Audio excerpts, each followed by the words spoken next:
Welcome everyone, my name is Mustafa, otherwise known as Chris, and welcome to some Crysis 3. Oh yes, I haven't played this in a while. But the reason I'm playing it, or at least showing this video, is because we are being hit with DLC, not just for this game, but also for War Thunder. Now if you're only interested in the War Thunder DLC, then please click the annotation at the top of the screen, which will take you to the War Thunder part of the video, in which there'll be War Thunder in the background as well. But firstly, I want to talk about the Crysis 3 DLC, which EA recently announced. It's called The Lost Island, I think.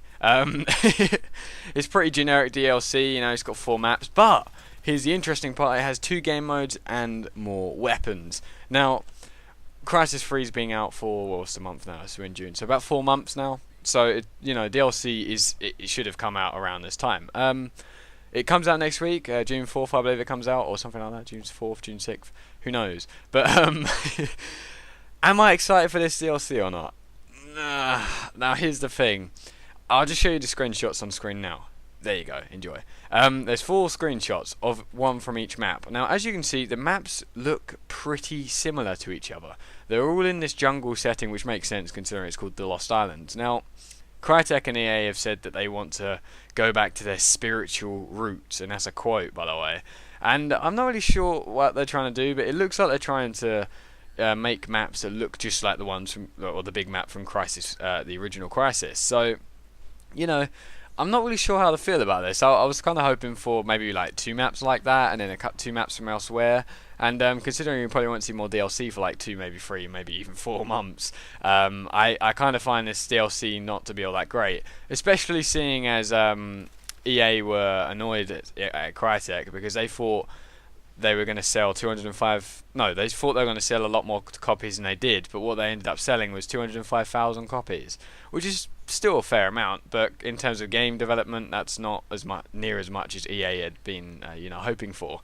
And you'd think that they'd probably, you know, they'd probably think, maybe this DLC could revive the game. Maybe we could advertise it well on television and get a lot of money. No, instead they decided that they would just release a generic-looking DLC.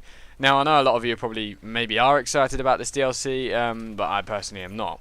The things I am excited about, though, is the game modes and the weapons part of the DLC. Now, the game modes, it's just complete speculation. Who knows what they're going to put in? But it could be cool. Who knows? I just hope they're not game modes that are just kind of like one-time plays. That's just an example of one-time play type game modes. Let's look at Battlefield 3. Now, Battlefield 3 is a great game, but tank superiority, air superiority, and scavenger are all examples of game modes that you play a couple of times for the sheer idea of it, I suppose, and then you get bored real quick. It's not like Russian Conquest and Spears, like in this game, sorry, and Spears and Crash Site. It's not like those game modes. Those game modes are very replayable over the course of Battlefield 3 and Crysis 3, but game modes like Scavenger and Air Superiority and stuff like that, they're not that replayable. So I hope the game modes are actually replayable game modes. Game modes that you think, you know what, I want to play some of that. Because the Hunter game mode is actually another example of a game mode that was quite cool, but it doesn't really last very long. And you know, I did enjoy the Hunter game mode, but I just didn't really play it very much because it's just not a competitive sort of. It is competitive, but it's more of a social game mode, which isn't a problem. There is room for social game modes, but maybe if they make like 1 social game mode and 1 competitive game mode, I think that'll work out quite nicely. Now the weapons, again, complete speculation, and I don't actually know what they're putting in the game, to be fair, because the weapons throughout Crysis 1, 2, and 3 have all been pretty damn similar. You've had the Scarab, you've had the Scar, you've had the M60. They're all pretty similar weapons, so who knows what they're going to add. Now, I never had the DLC for Crysis 2, so I don't know whether they added weapons for that, but who knows? If they're adding cool weapons, then I'll be completely willing to use them. But yeah, I don't know. I hope that the weapons they add are good, not just like the mic cannon, for example, or the well, actually, I quite like the K-Volt, but I just hope they're not weapons that just have this weird use and not really usable in any other situation, if that makes sense. I'd quite like to see a submachine gun and LMG, but that's just me. I imagine they're probably going to add a gun per class, but who knows? Who knows? But yeah, that's pretty much it for the Crysis 3 DLC. If you're excited about it, then it's coming out on June 4th. You can pick it up. I think it's going to be £11 in England and $15 in America. There's no single player added to it, by the way, so if you're a single player fan, and it's kind of a bummer for you, but if you like the multiplayer, then you may be excited for it. So June 4th, and you can go check out the screenshots by typing in the Crysis free DLC on Google, and I think IGN had where I saw it anyway, IGN had a news story on it, and you can look at these screenshots again if you'd like to. Now, War Thunder. War Thunder is also receiving DLC, and for those of you who click the annotation, welcome back. War Thunder is also receiving DLC. However, War Thunder gets patched like every couple of months. We're currently in 1.29.67 at the time of this video. And they've kind of shown a preview of what's going to come in patch 1.31. So obviously that's 2 patches away. But the cool thing about it is they're adding new aircraft. Now, Gaijin, the makers of War Thunder, have done this many times in the past, added more aircraft and stuff. And I'm actually really, really excited to see what these aircraft are like. They actually do show you, really good video of the aircraft. Like, each one has a different video. There's about 8 aircraft, and there's more as well. There's 8 aircraft showcased in the video, and then at the very end they said, and many more.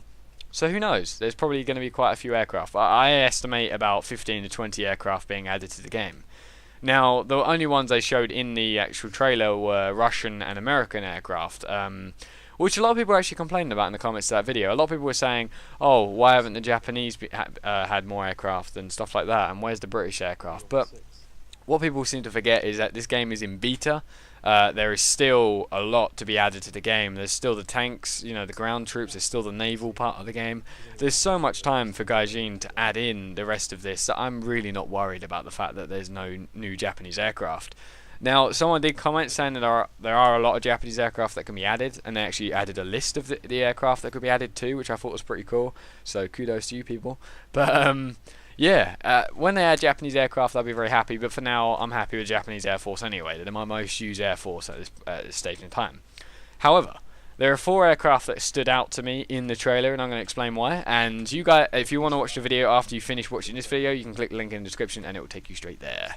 So, the MiG 315. Now, the reason that I'm excited for a MiG is because the only MiGs in the game at the moment, as far as I know, are the jet versions of the MiGs. I think this is the MiG 17 or something. I can't quite remember.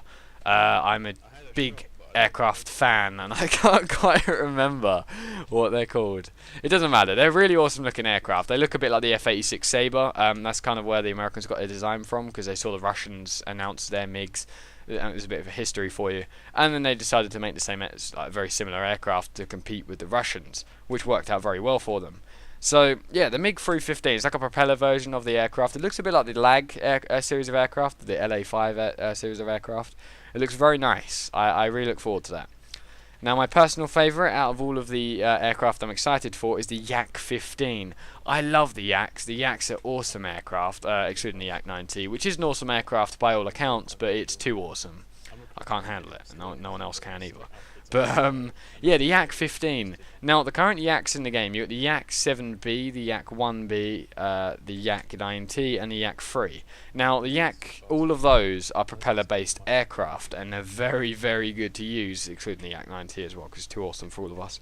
But yeah, they're really cool aircraft. I really, really enjoy using them, and I just cannot wait to see what this new Yak is like. Now, the new Yak is actually a jet aircraft, which was completely unexpected, because in the trailer, I saw the aircraft, and I think it started off in cockpit view, I can't quite remember. But I was really excited. I saw it, and I was like, wow, that looks cool. It's got a very nice paint job. It just looks awesome, and I cannot wait to fly it. However, I'm going to have to level up my Russian Air Force a lot to unlock it, because the lowest level jet you can get in the game at the moment is level 17, I believe. And it takes a long time to level up in War Thunder. I'm level 8 at the moment on my Russian Air Force. So it's going to take a while for me to get to there. Another aircraft I'm excited for is an American aircraft called the Crysis P-36. It didn't really stand out in the trailer by all accounts, but it looks like a nice nimble little aircraft. It looks like something that can probably turn a little bit quicker than most of the other American aircraft, so I look forward to that. I hope that it's as good as it looks. There was also another Crysis called, I think it's called the XP-55. That looked weird, and you'll know exactly what I'm talking about if you watch the video after this one. And then the final aircraft I'm really excited for is the Lag 366.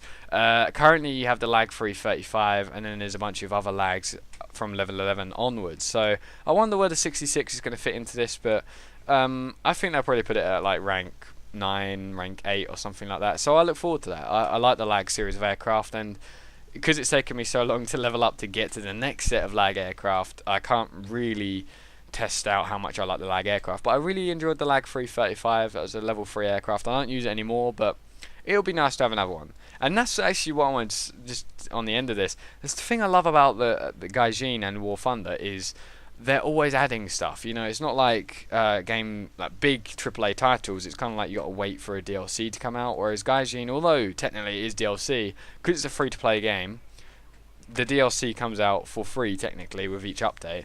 And whatever they bring out, they do not slack. The game looks beautiful, and everything they add into the game is always really, really good. And I cannot wait to see what the finished product looks like, which I don't imagine will be done for like another year and a bit. But whatever, it looks really, really good, and I cannot wait to see the next aircraft.